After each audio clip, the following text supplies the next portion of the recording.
Last time, we talked about archaeological discoveries and what they tell us about ancient societies. So what happened to those three societies we discussed last time? Remember? The Incas of South America, the people of Easter Island, and the people of Stonehenge? What made these societies collapse or disappear?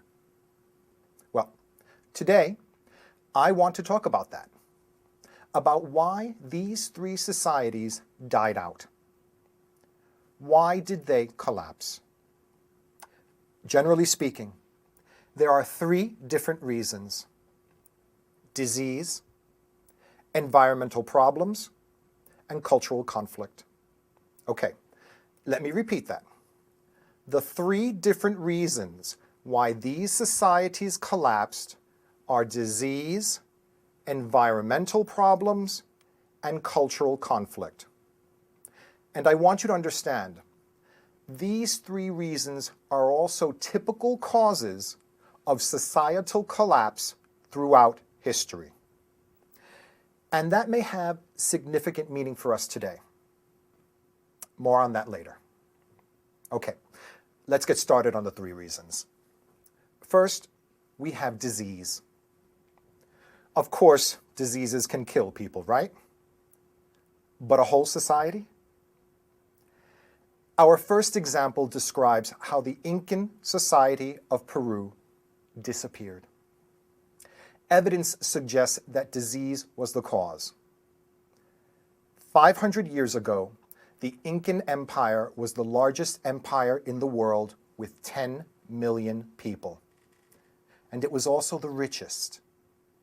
And these riches, consisting of gold and valuable stones, for example, led to this great society's disappearance. How? Well, when the Europeans heard about the Incas' wealth, they wanted it. They wanted all of it. So, they traveled to the Incan Empire to steal the riches. And while they were in the Americas, they passed new diseases to the Incan people. One of the most deadly diseases was smallpox. Nearly 2/3 of the Incas died because they got smallpox. So disease caused the Incan Empire to collapse. And historically, disease is a big reason why many other societies have collapsed. Now, the second cause of societal collapse I want to discuss is environmental change. An example of collapse due to environmental change is Easter Island in the Pacific Ocean. Environmental change can be caused by nature, or it can be caused by humans. In the case of Easter Island, research suggests it was caused by people. About 1,200 years ago, the first people of Easter Island cut down all the trees on the island. They used the trees as rollers to move their statues. Can you guess what went wrong? Easter Island soon had major problems because the people had used up all of the trees. Without trees, they couldn't build boats for fishing or make tools for farming. The shortage of trees led to a major drop in population. We might say that the Easter Islanders disappeared because they couldn't live in this new environment. This environment without trees. Very sad story, isn't it?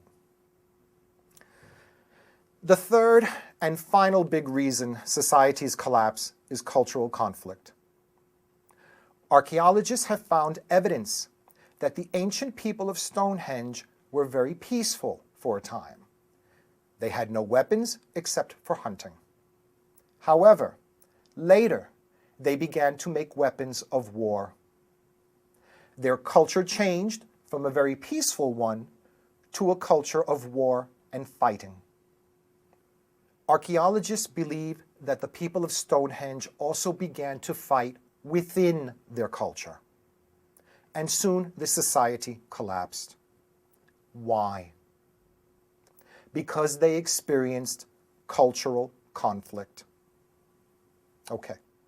So remember, historically, the three big reasons why societies have collapsed are disease, environmental change, and cultural conflict. For next time, I want you to think about these three causes of collapse. Then think about problems in the world today. Which societies are strong and which face potential collapse? I'll see you in the next class.